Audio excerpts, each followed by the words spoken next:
ওর টাকা খায় নাই, ওর একটু কিছু জিনিস খায় নাই, এরকম কোনো মানুষ নাই আমার বাজারে। ও খুব সুন্দর মানের মানুষ ছিল। এবং গত বৃহস্পতিবার দিন ও ফুটবল খেলা দেখছে মাঠে থেকে আসার সময় এই বাড়ির সামনে নামাই দিচ্ছে এক অটোওয়ালা। ওই জায়গা থেকে ও নিখোঁজ। 2 দিন নিখোঁজের পর আজ ভোর রাতে সকালে একজন পাট কাটতে গেছে, সে যায় বাথরুমের তাপ দিচ্ছে, সে বাথরুমে গেছে, দেখেছে ইউসুফের পাও দেখা যাইতেছে। পাও দেখা গেলে সে আগায় গেছে, আগায় যায় দেখে যে ইউসুফ পড়ে নিছে, তার লাশ পড়ে নিছে। সে যায় তার কানের সাথে কথা বলবে গেছে, যে কিছু বলতে পারে নাকি, দেখে না, বলতে পারে না।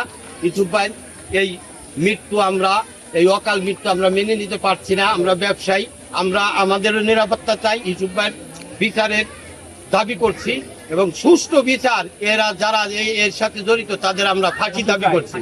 প্রশাসনকে বলতে চাই, আপনার সুষ্ঠু তদন্তের মাধ্যমে সঠিক দোষীদের খুঁজে বের করে আপনারা বিচার আওতায় আনবেন। এবং আপনাদের মাধ্যমে আমি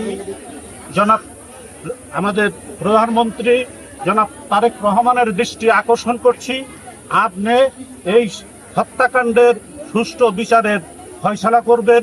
এটা আমাদের এই এলাকার পক্ষ থেকে আপনাদের কাছে জোর দাবি জানাচ্ছি।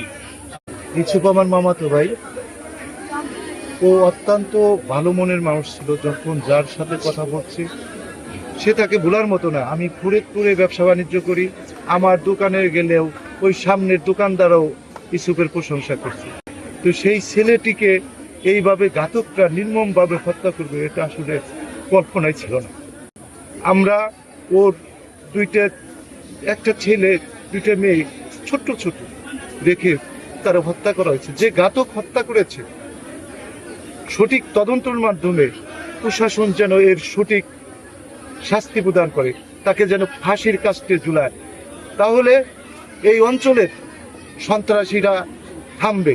যতদিন পর্যন্ত সঠিক বিচার না হবে সন্ত্রাস বাড়তে থাকবে, আর আমাদের মতো সাধারণ মানুষের জীবন হুমকির মুখে পড়বে। এই জন্য প্রশাসনের কাছে আমাদের অনুরোধ, আপনারা সঠিক তদন্ত করে এই ঘাতকদেরকে বিচার করুন, তাদেরকে ফাঁসিতে দিন।